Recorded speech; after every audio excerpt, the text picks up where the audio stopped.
ಜೈ ಶ್ರೀ ಮಾತಾ, ಜೈ ಜೈ ಶ್ರೀ ಮಾತಾ. ನಿನ್ನೆ ನಾವು ಮಧ್ಯಾಹ್ನ ಕೇದಾರನಾಥಿಗೆ ಬಂದಿದ್ವಿ. ಸಂಜೆ ಆರತಿಯಲ್ಲಿ ಒಳಗಡೆನೆ ಕೂತು ಆನಂದವಾದ ದರ್ಶನ ಆಯಿತು ಕೇದಾರನಾಥೇಶ್ವರಂದು. ಹಾಗೆಯೇ ಅಲ್ಲಿಂದ ಮುಂದಕ್ಕೆ ಹೋದರೆ ಭೀಮನ ಬಂಡೆ ಅಂತಿದೆ, ಬಹಳ ವಿಶೇಷವಾದದ್ದು. ಮತ್ತು ವಿಶೇಷವಾದದ್ದು ಅಂದರೆ ಶಂಕರಾಚಾರ್ಯರು ದೇಹತ್ಯಾಗ ಮಾಡೋರು ಅಲ್ಲ, ಅಲ್ಲಿಂದ ಅಂತರ್ಧಾನರಾಗಿದ್ದು.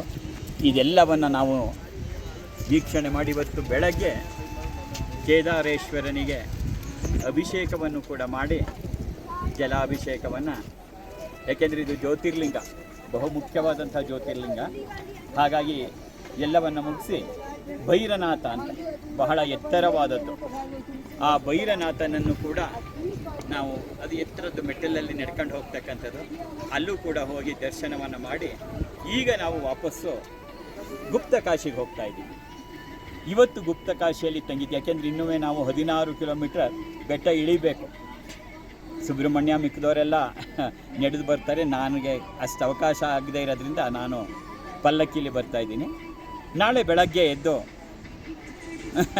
ವಿಶೇಷವಾಗಿ ಜೋಶಿ ಮಠ, ಕಾಳಿ ಮಠ, ಉಗಿ ಮಠ ಮತ್ತು ಚೋಪ್ಟಾ ಅಂತ, it is called as the Switzerland of India, ಅದೆಲ್ಲವನ್ನು ದರ್ಶನ ನೋಡಿಬಿಟ್ಟು ಹಾಗೆ ನಾಳೆ ದಿನ ಬದ್ರಿನಾಥ್ ಹೋಗಿ ಆ ಕ್ಷೇತ್ರದಲ್ಲಿ ನಾವು ಬದ್ರಿನಾಥನಲ್ಲಿ ನಾಳೆ ಉಳಿತಾ ಇದ್ದೀವಿ. ಆಗಲೇ ನಮ್ಮ ಚಾರ್ಧಾಮ್ ಯಾತ್ರೆಯಲ್ಲಿ ಬಹಳ ಆನಂದವಾಗಿ ಯಮುನೋತ್ರಿ, ಗಂಗೋತ್ರಿ ಮತ್ತು ಕೇದಾರನಾಥ ಆಗಿ ಈಗ ಬದ್ರಿನಾಥ್ಗೆ ಹೊರಡ್ತಾ ಇದ್ದೀವಿ. ಅದ್ಭುತವಾದದ್ದು, ಪ್ರತಿಯೊಂದು ಕ್ಷಣದಲ್ಲೂ ಕೂಡ ಆ ಬಾಲ ತ್ರಿಪುರ ಸುಂದರಿ ಅಪ್ಪನನ್ನು ಹೇಗೆ ನಡೆಸ್ಕೊತಾ ಇದ್ದಾಳೆ, ಒಂದು ಚೂರು ಅಪ್ಪನಿಗೆ ಯಾವುದೇ ತೊಂದರೆನೂ ಆಗಬಾರ್ದು ಅಂಥೇಳಿ ಎಲ್ಲೆಲ್ಲಿ ಹೋಗಬೇಕು ಅಲ್ಲೆಲ್ಲವೂ ಕೂಡ ಪ್ರತಿಯೊಂದರಲ್ಲೂ ಅಷ್ಟೇ, ಒಂದು ಉಳ್ಕೊಳ್ಳೋದಾಗಲಿ, ಊಟ ತಿಂಡಿ ಮತ್ತು ದರ್ಶನಗಳಲ್ಲಾಗಲಿ ಮತ್ತು ಕೂತ್ಕೊಂಡು ನಾವು ಅನುಷ್ಠಾನ ಮಾಡೋದಾಗಲಿ, ಎಲ್ಲದರಲ್ಲೂ ಅವಳು ಬಹಳ ವಿಶೇಷವಾಗಿ ನೋಡಿ ನಮ್ಮನ್ನು ಅನುಗ್ರಹಿಸ್ತಾ ಇದ್ದಾಳೆ. ಬಹಳ ವಿಶೇಷವಾದದ್ದು ಆ ಬಾಲ ತ್ರಿಪುರ ಸುಂದರಿಯ ಒಡನಾಟ, ಅದ್ಭುತವಾದದ್ದು, ಅದ್ಭುತವಾದದ್ದು. ಅವಳ ನೋಟ, ಅವಳ ಒಡನಾಟ ಎಲ್ಲ ಕೂಡ ಬಹಳ ಅದ್ಭುತವಾದದ್ದು. ಅರುಣ ಕರುಣ ಶಾಲೈ ರಂಜಿತಾ ಸಾವಕಾಶ ವಿಧೃತ ಜಪವಟೀಕಾ ಪುಸ್ತಕಾಭಿಹಸ್ತ ಇತರ ಕರವರಾಢ್ಯ ಪುಲ್ಲ ಕಲ್ಹಾರ ಸಂಸ್ಥಾ ನಿವಸತು ಹೃದಿ ಬಾಲ ನಿತ್ಯ ಕಲ್ಯಾಣಶೀಲ.